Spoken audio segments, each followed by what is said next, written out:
Aceh is in the biggest pain right now, and it is like a child without parents.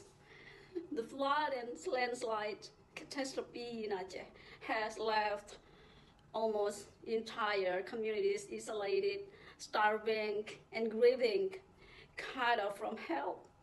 Many have perished not from the waters, but from hunger and despair.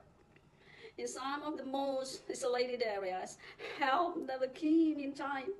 The heartbreaking truth, the survivor had died not from drowning, but from starvation because of the delay in reaching them. It is a call to the world to act faster, to reach farther, and to never let silence be the final word in the face of suffering.